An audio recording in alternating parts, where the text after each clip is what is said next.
அது குளிர்காலம். சாயந்தர நேரத்துல ஆட்டு வியாபாரம் செஞ்சுக்கிட்டு இருந்த ரமணா சாரதா வீட்டுக்கு வந்தாரு. என்ன ரமணா, இங்க வந்திருக்கிய?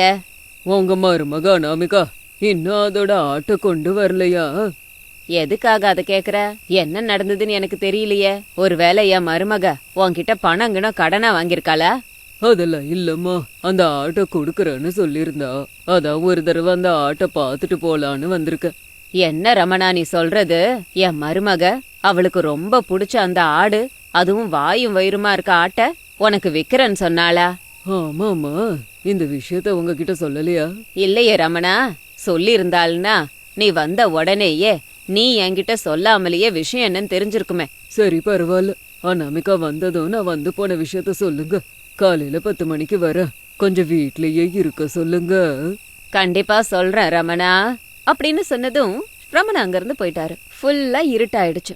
வீட்ல சாரதா விளக்கேத்துனாங்க. விளையாட போன குழந்தைங்க ஹரிஷும் பவ்யாவும் வீட்டுக்கு வந்தாங்க. வீட்ல எரிஞ்சிட்டு இருந்த தீபத்தை பார்த்து, பாட்டியம்மா இன்னைக்கு கூட கரண்ட் வராதா? வராதுப்பா, நம்ம தான் கரண்ட் பில்லு கட்டலையே. கரண்ட் எப்படி வரும்? ஐயோ பாட்டி, நாளையில இருந்து எங்க ஸ்கூல்ல எக்ஸாம்ஸ் நடக்க போகுது. நாங்க எப்படி படிக்கிறது? இந்த விளக்கு வெளிச்சத்துல உட்காந்து படிடி பேத்தியே. பெரிய பெரிய மேதாவிங்க இந்த விளக்கு வெளிச்சத்துல படிச்சு பெரிய பெரிய ஆளா இருக்காங்கம்மா. நீங்க எப்பவும் இப்படிதான் ஏதாவது சொல்லிக்கிட்டே இருப்பீங்க. சாப்பாடு இப்ப சாப்பிடுறீங்களா இல்ல அப்புறமா சாப்பிடுறீங்களா? அம்மா வருவாங்கல்ல, நாங்க அப்ப சாப்பிட்டுக்கிறோம். அப்படின்னா புக்கை எடுத்து வச்சு படிங்க அப்படின்னு சொன்னதும் கர்ப்பமா இருக்க அந்த ஆட்டை கூட்டிக்கிட்டு தோட்டத்துக்கு வந்தா அனாமிகா. அங்க லாந்தர் விளக்கு எரிஞ்சுக்கிட்டு இருந்தது. ஓ, கரண்ட் பில்லு கட்டலல அப்படின்னு நினைச்சான். ஆட்டை அங்க கட்டி போட்டான். நீ பயப்படாத புஜிமா, உனக்கு என்ன வேணுமோ கத்தி சொல்லு. நீ கத்தும் போது நான் அதை புரிஞ்சுக்கிறேன். உனக்கு வேண்டியதை கொண்டு வந்து தரேன், சரியா? அப்படின்னு சொன்ன உடனேயே அந்த ஆடு சரிங்கிற மாதிரி கத்துச்சு. நீ கர்ப்பமா இருக்க, இந்த மாதிரி நேரத்துல உன்னை நான் பக்கத்துல இருந்து ஜாகிரதையா பாத்துக்க வேண்டியது. ஆனா அந்த ரமணாவுக்கு உன்னை விக்க போறேன் அப்படின்னு கண்ணீர் விட்டு சொல்லிக்கிட்டு இருந்தா. அந்த நேரத்துல அந்த இடத்துக்கு சாரதா வந்தாங்க. அப்படின்னா அந்த ரமணா வந்து சொன்னது, நான் கேள்விப்பட்டது எல்லாம் உண்மைதானே? ரமணா வீட்டுக்கு வந்தாரா? ஆமா வந்தான். புஜ்ஜிமாவை விக்க போறேன்னு ரமணா கிட்ட நீ சொன்னியாமே? ஆமா அத்தை, விக்கிறதா சொன்ன. வீட்டுக்கு வந்து புஜ்ஜிய பாத்துட்டு போங்கன்னு சொன்ன. அதனாலதான் சாயந்தரம் வீட்டுக்கு வாங்கன்னு அவர்கிட்ட சொல்லியிருந்தேன். ஏமா இப்படி முடிவெடுத்த? அது கர்ப்பமா இருக்குது, 2 நாள்ல குட்டி போட்டுருமே. அதை இப்ப விக்க வேண்டாமா? அத்த, குழந்தை மாதிரி வளர்த்த புஜ்ஜிமாவை விக்கிறேன்னா விஷயம் எப்படின்னு நீங்க புரிஞ்சுக்கணும் அத்த. புரியுது மருமகளே.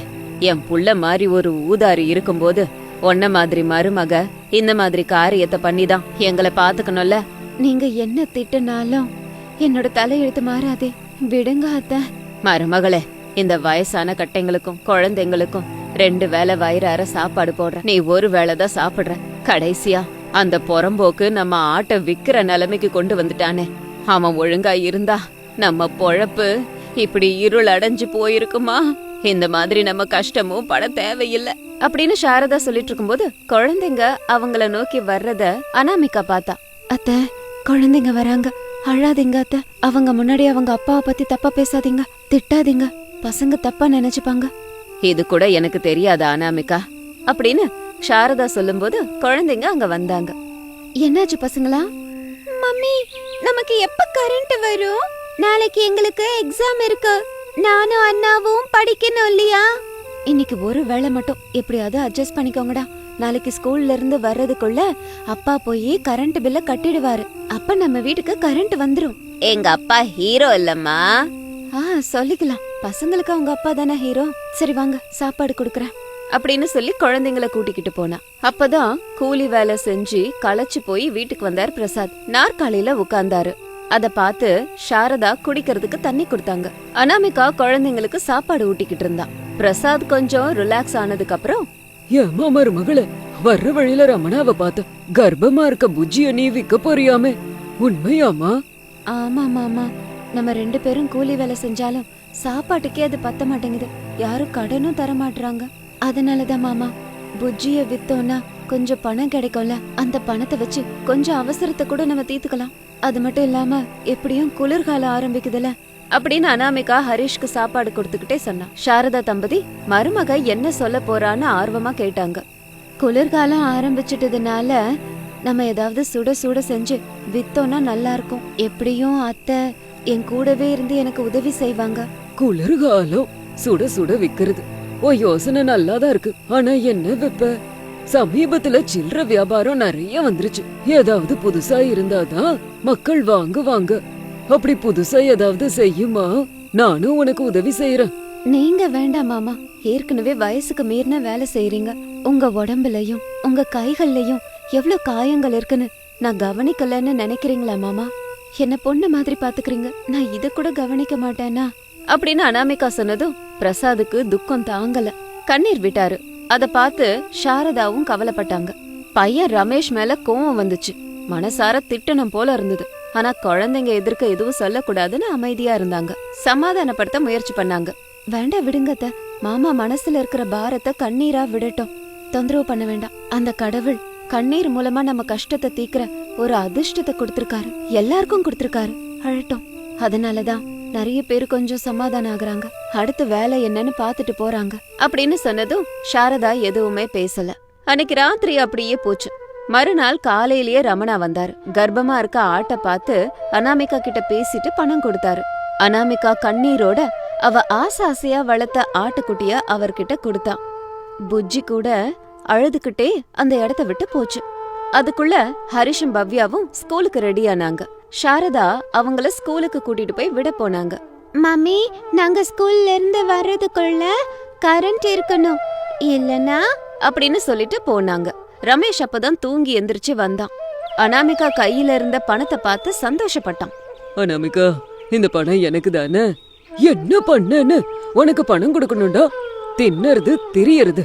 வயசான காலத்துல அம்மா அப்பா இருக்காங்க, வளர்ந்துட்டு வர்ற குழந்தைங்க இருக்காங்கன்னு தெரிஞ்சும் கூட வீட்டுக்கு வந்து உட்கார்ந்து தின்ற, ஊரெல்லாம் தெரியற உன்ன மாதிரி புள்ளைங்க கொல்லி வைக்க கூட பயன்படுவீங்களா இல்லையான்னு தெரியல. கவலைப்படாதீங்க மாமா.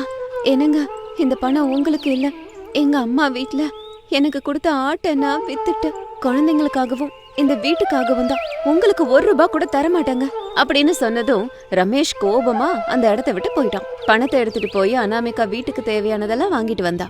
கரண்ட் பில்லையும் கட்டினா வீட்டுக்கு கரண்ட் வந்தது. அத பார்த்து குழந்தைங்க சந்தோஷப்பட்டாங்க. குளிர்காலம் வந்துட்டதுனால குழந்தைங்களுக்கும் மாமனார் மாமியாருக்கும் ஸ்வெட்டர் வாங்கினா. 2 நாள் நல்லா யோசிச்சு மட்டன் கீமா விக்கலாங்கிற யோசனை வந்தது. வீட்லயும் அத சொன்னா. அவங்களும் சந்தோஷப்பட்டாங்க. அனாமிகா மாமனார் மாமியார் ஹெல்ப்போட ஒரு நல்ல இடம் பார்த்து மட்டன் கீமா கடைய ஆரம்பிச்சான். அனாமிகா கைப்பக்குவம் ரொம்ப ருசியா இருந்ததால நிறைய பேர் அங்க வந்தாங்க. அனாமிகா வியாபாரம் விருத்தி அடைய ஆரம்பிச்சது. நாட்கள் போய்கிட்டே இருந்துச்சு. குளிர் குறையவே இல்ல, அதிகமாயிட்டே இருந்தது. இதனால அனாமிகாவோட மட்டன் கீமா வியாபாரம் ரொம்ப நல்லபடியா போச்சு. சம்பாதனையும் ஜாஸ்தியாச்சு. 1 வாரத்திலேயே கை நிறைய சந்தோஷமா பணம் சம்பாரிச்சான். அத்தை, மாமா, நான் போய் புஜ்ஜிய திரும்ப வாங்கிட்டு வந்துடுறேன். ஆமாம்மா, நானும் அதே விஷயத்தை தான் சொல்லணும்னு நினைச்சேன். நம்ம கிட்ட இப்பதான் பணம் இருக்கு இல்லையா? போமா, போய் அதை வாங்கிக்கிட்டு வந்துருமா. ஆமா மருமகளே, போ அப்படின்னு சொன்னதும் அனாமிகா சந்தோஷமா பணத்தை எடுத்துக்கிட்டு ரமணா வீட்டுக்கு வந்தா. ரமணா அவர் வாசல்ல அந்த ஆட்டை கட்டி போட்டு புல்ல போட்டுட்டு சாப்பிடுன்னு கெஞ்சிக்கிட்டு இருந்தாரு. ஐயோ புஜ்ஜிமா, உன்னை நான் முழுசா வாங்கிட்டு வந்துடல. பணம் கிடைச்ச உடனேயே அனாமிகா வந்து உன்னை மறுபடியும் வாங்கிக்கிட்டு போயிடுவா அப்படின்னு சொன்னதும் புஜ்ஜி ரொம்ப சந்தோஷப்பட்டு சிரிச்சுது. ரமணா ஆடு சிரிக்கிறத பார்த்து ஆச்சரியப்பட்டாரு. அனாமிகா மேல இவ்ளோ அன்பு வச்சிருக்கியா நீ?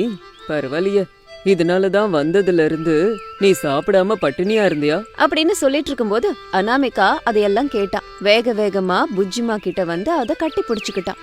புஜ்ஜி கூட ரொம்ப சந்தோஷப்பட்டு அனாமிகா நெத்தியில முத்தம் கொடுத்தது. அத பார்த்து ரமணா ரொம்ப சந்தோஷப்பட்டாரு. அம்மா அனாமிகா, பணத்தை கூட நான் அப்புறமா வாங்கிக்கிறேன். உன் புஜ்ஜி அம்மாவை கூட்டிட்டு போ. வந்ததுல இருந்து பாரு, சாப்பிடாம சோகமே உருவா இருக்கு. இத்தனை வருஷத்துல இது கிட்ட கெஞ்சன மாதிரி என் பொண்டாட்டி கிட்ட கூட கெஞ்சனதில்ல. பணத்தை நான் கொண்டு வந்துட்டேன் ரமணா, எடுத்துக்கோங்க அப்படின்னு சொல்லி ரமணா கிட்ட இருந்து ஆட்ட சந்தோஷமா வீட்டுக்கு கூட்டிட்டு வந்தா. ஆடும் கூட வந்தது. அன்னையில இருந்து அனாமிகா புஜ்ஜிய ஒரு பக்கம் பாத்துக்கிட்டு இன்னொரு பக்கம் மட்டன் கீமா வியாபாரத்தை சக்சஸ்ஃபுல்லா செஞ்சுக்கிட்டு போய்கிட்டு இருந்தா. லாபத்தோட சேர்த்து சந்தோஷமும் அவளோட குடும்பத்தை தேடி வந்துச்சு.